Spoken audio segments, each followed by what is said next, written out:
Shalom, shalom, frères et sœurs en Christ, et bienvenue à la rhapsodie du lundi 8 mai 2023. Rhapsodie écrite par le pasteur Chris Oyaki-Lomé, et la lecture vous est offerte par les vérités de l'Évangile.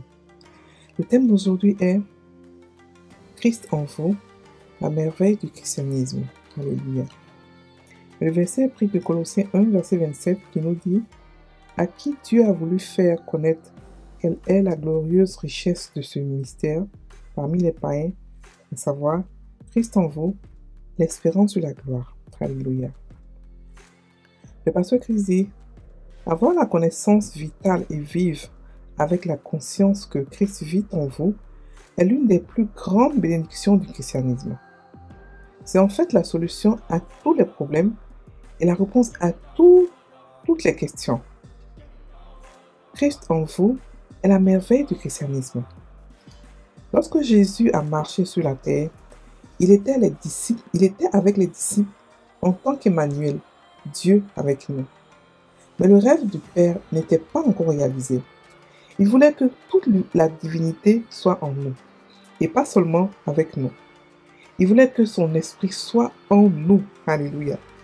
Et c'est pourquoi Jésus a dit, « Et moi je prierai le Père, et il vous donnera un autre consolateur, afin qu'il demeure éternellement avec vous, l'esprit de vérité que le monde ne peut recevoir, parce qu'il ne le voit point et ne le connaît point. Mais vous le connaissez, car il demeure avec vous et il sera en vous. » Alléluia. Et cela est de Jean 14, versets 16 à 17.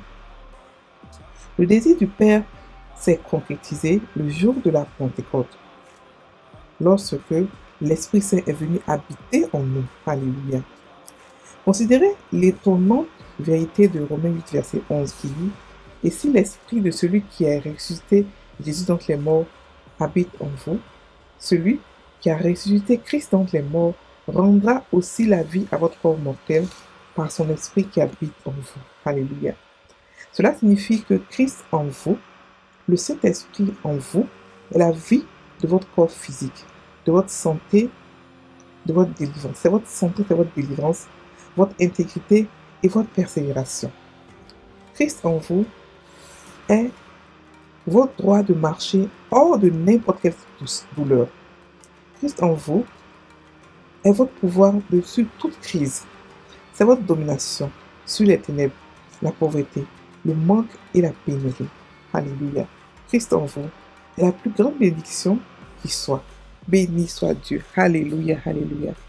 Frères et sœurs en Christ, fin de la rhapsodie. Le pasteur ici parle de quelque chose de vraiment intéressant. Il nous parle de Christ qui est venu habiter en nous. Le verset de 28 est pris de Colossiens 1, verset 27 qui nous dit que Christ en vous, l'espérance de la gloire. Ici, le pasteur nous explique qu'il y a quelque chose de particulier que Dieu a fait, quelque chose de merveilleux. Il nous dit que maintenant, Christ est venu habiter en nous. Alléluia. On a eu, avant Jésus-Christ, la Bible dit que l'Esprit de Dieu venait. Il venait, il était avec les gens, il venait et il repartait. Il ne restait pas avec eux éternellement, il ne restait pas avec eux permanemment, et il n'habitait pas en eux. Mais regardez ce qu'ils ont fait dans l'Ancien Testament. Regardez les exploits qu'ils ont fait. Les Moïse, les Élisée, les Élie, les Samson. Ils ont fait des choses extraordinaires. Avec seulement Christ, avec seulement le Saint-Esprit qui venait les visiter de temps en temps. Bon, maintenant, nous, on a quelque chose de plus dangereux. Et là, il y a une transition. Au moment où Emmanuel est venu. Emmanuel, c'est Jésus. Mais Emmanuel, c'est Christ. C'est Dieu avec nous.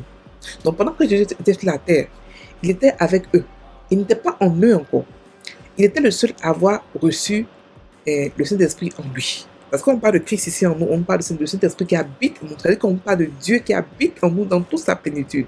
Christ en nous. Donc ici, quand Jésus est venu, il était Emmanuel, c'est-à-dire que Dieu avec nous. Donc pendant qu'il était sur la terre, Dieu était avec eux. Mais Dieu n'était pas encore en eux. Non, il n'était pas encore en eux. C'est quand Jésus est parti et que l'Esprit est revenu, l'Esprit est venu, c'est là qu'il est venu habiter maintenant en nous et il est aussi avec nous. C'est pour cela que dans euh, Jean 14, verset 16 à 17, il dit, et moi je prierai le Père, et il vous donnera un autre consolateur, afin qu'il demeure éternellement avec vous. L'esprit de vérité, que le monde ne peut connaître, recevoir, parce qu'il ne le voit point et ne le connaît pas. Écoutez bien, mais vous le connaissez parce qu'il demeure avec vous et il sera en vous.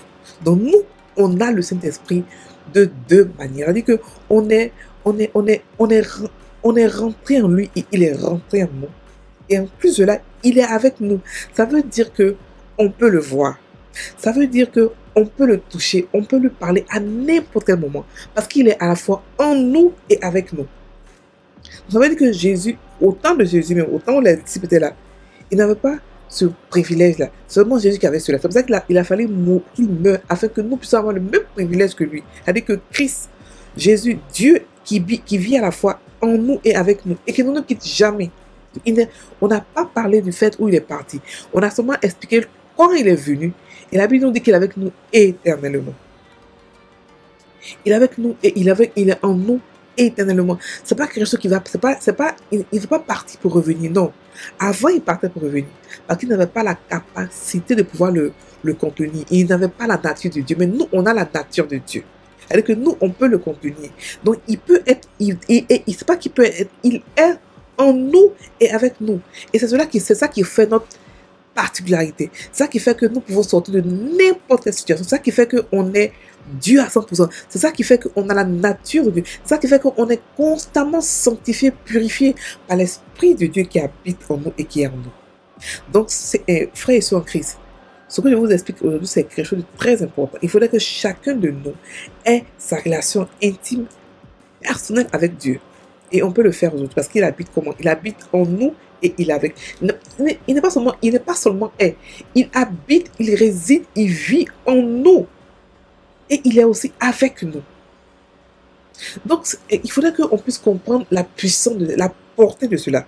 Et le passé ici nous explique comment est-ce que c'est grave de comprendre que ça fait toute la différence, de comprendre que Christ est non seulement avec nous, mais il est aussi en nous, il habite aussi en nous. Donc, on est chacun de nous des Christ, on est chacun de nous des Jésus.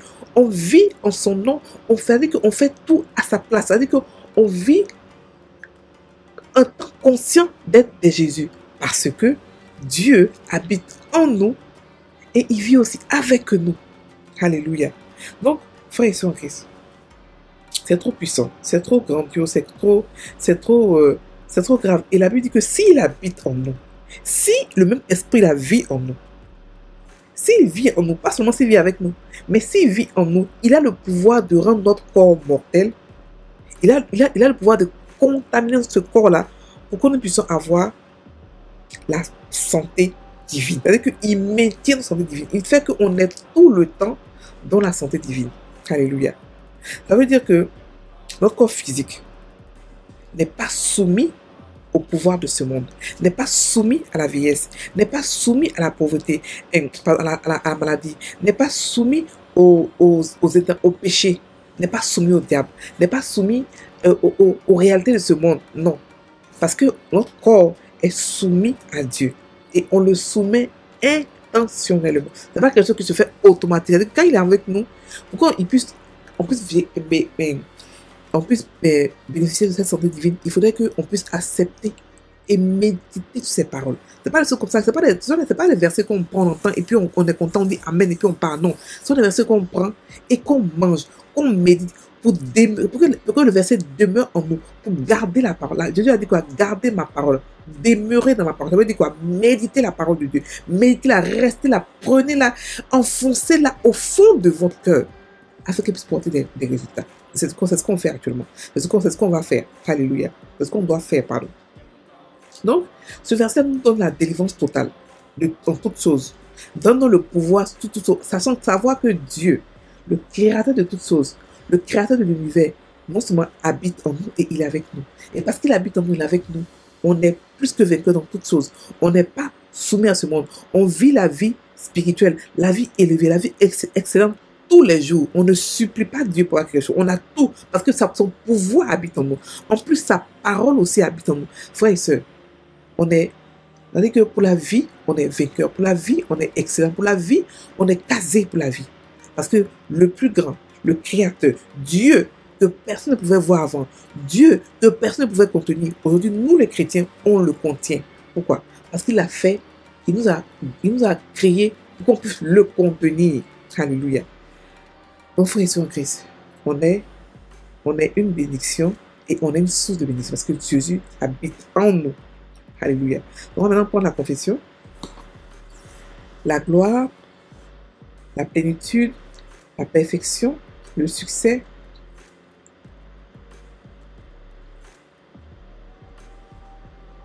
et la prospérité sont garantis dans ma vie parce que Christ est en moi.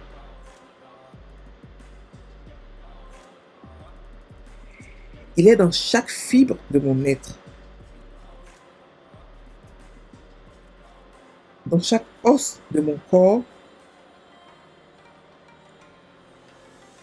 et dans chaque cellule de mon sang.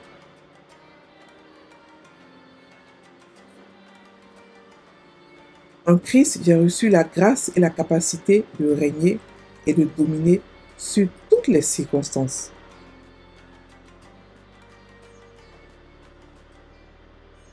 Je suis protégé de tout mal et de tout préjudice.